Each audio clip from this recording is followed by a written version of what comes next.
Inside WWE's bizarre, drama-filled month, and how it sets up biggest Oz wrestling show ever. In the carny-fueled language of pro wrestling, it's called getting worked.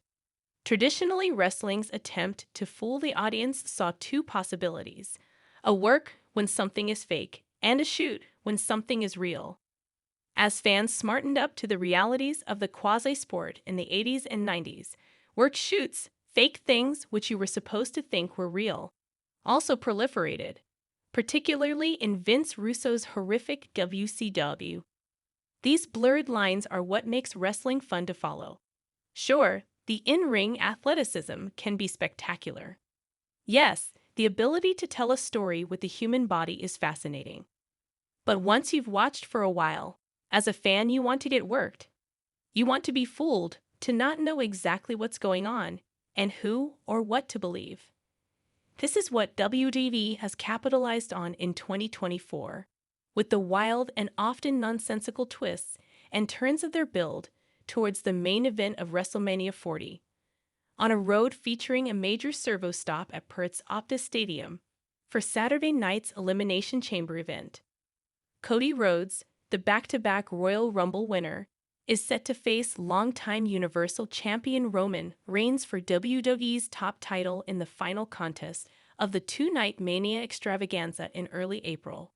But even writing that feels like an assumption, because the last month of WWE programming has been filled with bizarre decisions, big moments immediately backtracked upon, years-long storylines being abandoned, and above all else drama. Of course, none of the men involved in the main event story, Rhodes, Reigns, currently injured World Heavyweight Champion Seth Rollins, or The Rock, will wrestle in Perth. Reigns and Rock won't even be there, while Rhodes and Rollins will speak on an episode of Aussie wrestler Grayson Waller's in-world talk show, The Grayson Waller Effect.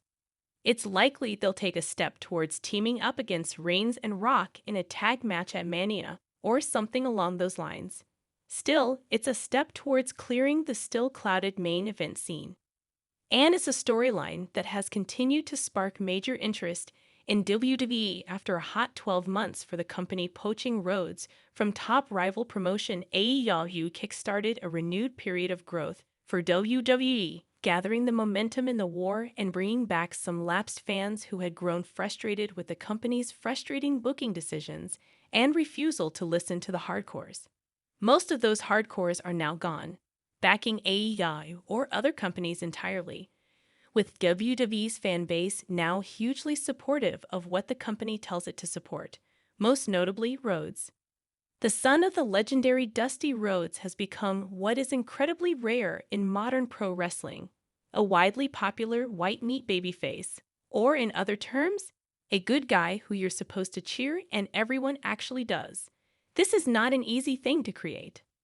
Roman Reigns himself was pushed as the company's top good guy for many years, and it didn't work.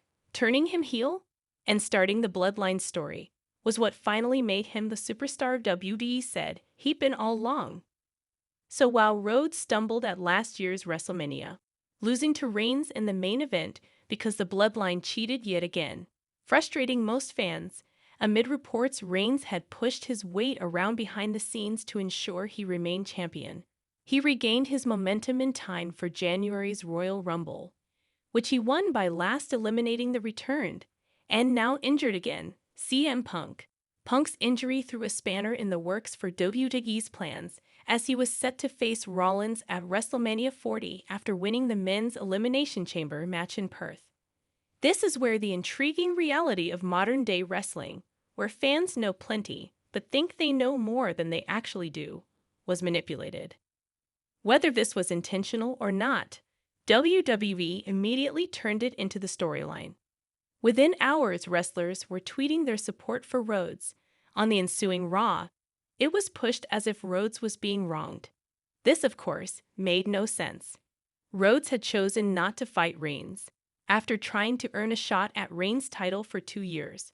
But there's storyline integrity, and there's getting attention and growing TV ratings. The latter is more important for WWE, and in that way, this story has been successful. What it appears happened is The Rock realized how bad he was looking and decided he had to turn heel, actually joining forces with Reigns at the Las Vegas press conference. That was really just a TV segment. No more today. What are you thinking about this gossip today? Let us know in the comments and stay tuned by subscribing to our channel to get more updates like this. Thank you.